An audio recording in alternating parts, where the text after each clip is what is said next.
জিয়া এরশাদ খালেদা জিয়া উপর দিয়ে ভারত বিরোধী কথা বলেছে আর ভারতে যে তাদের পা ধরে বসে থেকেছে, এগুলো আমার নিজের দেখা জানা।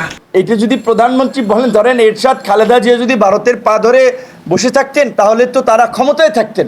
খালেদা জিয়া তো এখন হাসপাতালে মৃত্যুর প্রহর গুনতেন না, তাকে চিকিৎসার জন্য বিদেশ যেতে দেওয়া হচ্ছে না। তার দলের একজন স্থায়ী কমিটির সদস্য, সাবেক আমলা, সাবেক মন্ত্রী সালাউদ্দিন সাহেব আপনার দিল্লিতে আপনার আটকা পড়ে রয়েছেন, দেশে আসতে পারছেন না। তাদের সাথে যদি ভারতের এরকম সম্পর্ক থাকতো তাহলে তো তারা প্রধানমন্ত্রীর মতো আপনার ক্ষমতা ভোগ করতে পারতেন, সরকারে যেতে পারতেন। এটা প্রধানমন্ত্রী নিজের কথাটা অন্যের উপরে চাপিয়ে দিয়েছেন, কারণ তিনিই তো বলেছেন যে আমরা ভারতকে যা দিয়েছি আজীবন মনে রাখবে। এইটা একটা দেশের প্রধানমন্ত্রী বলতে পারেন না, কিন্তু এই প্রধানমন্ত্রী বলেছেন, কারণ দেশের চেয়ে, দেশের জনগণের চেয়ে ক্ষমতায় থাকাটাই তাদের কাছে বড়। তিনি ডক্টর ইউনূসকে চ্যালেঞ্জ করেছেন এবং তিনি খুব গর্ব নিয়ে বলেন, আমি জাতির পিতার কন্যা, আমি কাউকে জেলাসি করি না, আমি কাউকে হিংসা করি না।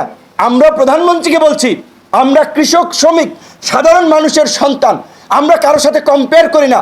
নিজের যোগ্যতায়, মেধায় আজকে রাজনীতিতে জায়গা তৈরি করেছি। বাপদাদা স্বামীর কোঠায় আমরা রাজনীতিতে আসি নাই। তো আজকে আপনাদের যদি প্রকৃত অর্থে চ্যালেঞ্জ দেওয়ার সক্ষমতা থাকে, একটা অবাধ, সুষ্ঠু, নিরপেক্ষ নির্বাচন দিয়ে দেখেন।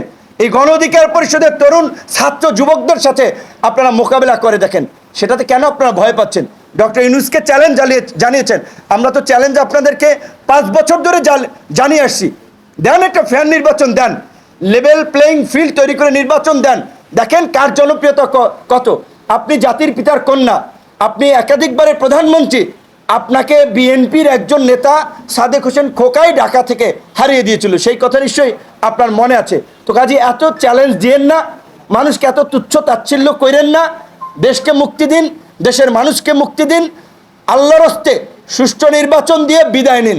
অনেক দেশের ক্ষতি করেছেন, অনেক মানুষের উপরে অত্যাচার, নির্যাতন, জুলুম চালিয়েছেন, আর অত্যাচার, নির্যাতন, জুলুম চালায়েন না।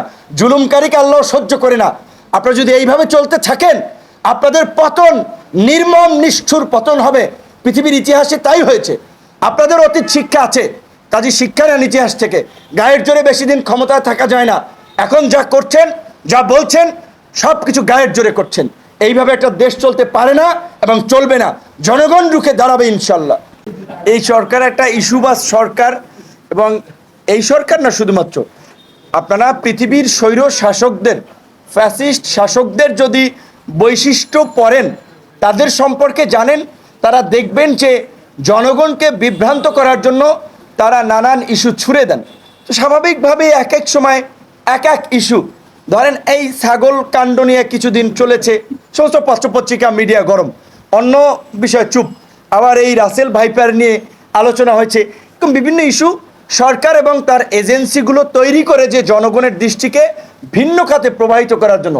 কিন্তু বাস্তবতা হচ্ছে এখনকার জনগণ এতটা সচেতন এক ইস্যুতে পড়ে থাকে না।